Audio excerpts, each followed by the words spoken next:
ഡൽഹിയിലെ ജവഹർലാൽ നെഹ്റു സർവകലാശാലയിൽ അതായത് JNUവിൽ നടന്ന വിദ്യാർത്ഥി യൂണിയൻ തെരഞ്ഞെടുപ്പ് ABVPക്ക് ഇത്തവണയും ബാലികേറാമലയായി. കഴിഞ്ഞ 40 കൊല്ലത്തെയെങ്കിലും ചരിത്രം പരിശോധിച്ചാൽ ഒരേയൊരു തവണ മാത്രമാണ് JNU വിദ്യാർത്ഥി യൂണിയൻ പ്രസിഡന്റ് സ്ഥാനം ABVPക്ക് നേടാനായത്. 2000-2001 വിജയിച്ച സന്ദീപ് മഹാപത്രയാണ് ഏക ABVP പ്രസിഡന്റ്. ഈ 40 വർഷക്കാലയളവിൽ SFI ആണ് ഏറ്റവും കൂടുതൽ തവണ പ്രസിഡന്റ് സ്ഥാനം നേടിയത്.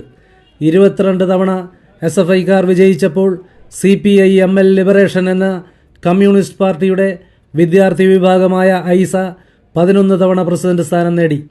കഴിഞ്ഞ തവണ SFIയുടെ ഐഷ ഘോഷായിരുന്നു പ്രസിഡന്റെങ്കിൽ ഇത്തവണ ദളിത് വിദ്യാർത്ഥി നേതാവ് ആയ ഐസയുടെ ധനഞ്ജയ് ആണ് പ്രസിഡന്റ് ആയി തിരഞ്ഞെടുക്കപ്പെട്ടത്. കഴിഞ്ഞ കുറച്ചു കാലമായി ഇടത് വിദ്യാർത്ഥി സംഘടനകളിലെ പ്രബല ശക്തിയായി ഐസ മാറുകയാണ്.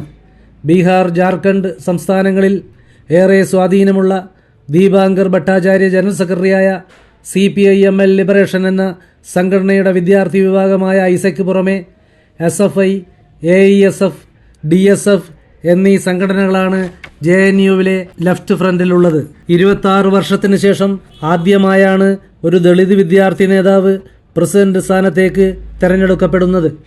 ഇത്തവണ ഇടതു സഖ്യത്തിന്റെ ജനറൽ സെക്രട്ടറി സ്ഥാനത്ത് മത്സരിച്ച DSFന്റെ സ്ഥാനാർത്ഥി സ്വാതി സിംഗിന്റെ നോമിനേഷൻ തള്ളിപ്പോയിരുന്നു. തുടർന്ന് ഇടത് സംഘടനകൾ ബാപ്സ എന്ന ദളിത് സംഘടനയുടെ പ്രതിനിധിയായി മത്സരിച്ച പ്രിയാൻഷി ആര്യയ്ക്ക് പിന്തുണ പ്രഖ്യാപിക്കുകയായിരുന്നു. ജനറൽ സെക്രട്ടറിയായി പ്രിയാൻഷി ആര്യ തെരഞ്ഞെടുക്കപ്പെടുകയും ചെയ്തു. വൈസ് പ്രസിഡന്റ് സ്ഥാനാർത്ഥിയായി മത്സരിച്ച SFIയുടെ അഭിജിത് ഘോഷും ജോയിന്റ് സെക്രട്ടറിയായി മത്സരിച്ച AESFലെ മുഹമ്മദ് സാജിദും വിജയിച്ചവരിൽ ഉൾപ്പെടുന്നു. പ്രമുഖ വിദ്യാർത്ഥി സംഘടനയായ NSU ഇത്തവണ പ്രസിഡന്റ് സ്ഥാനത്തേക്ക് മാത്രം മത്സരിച്ച് നാമമാത്രമായ വോട്ടുകളാണ് നേടിയത്.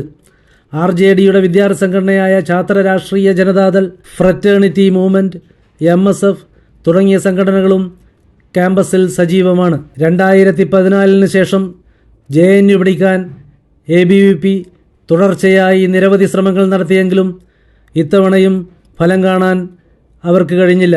എന്നാൽ വലിയ തോതിൽ വോട്ടിംഗ് ഷെയർ ഉയർത്താനും ആകെയുള്ള 42 സെൻട്രൽ സീറ്റുകളിൽ 12 എണ്ണം പിടിച്ചെടുക്കാനും അവർക്ക് കഴിഞ്ഞു. ഇടത് വിദ്യാർത്ഥി സംഘടനകൾ ഉൾപ്പെടെയുള്ള മറ്റ് സംഘടനകൾ എല്ലാം കൂടെ 30 സീറ്റുകളും നേടി. JNUവിൻ്റെ ചരിത്രത്തിൽ ആദ്യമായി ഈ വർഷം RSS ഗണവേഷത്തിൽ വിജയദശമി റൂട്ട് മാർച്ച് നടത്തിയിരുന്നു. എന്നാൽ ഇത്തരം ശ്രമങ്ങൾ കൊണ്ടൊന്നും JNUവിനെ കാവ്യ പുതപ്പിക്കാൻ ABVPക്ക് ഇത്തവണയും കഴിഞ്ഞില്ല.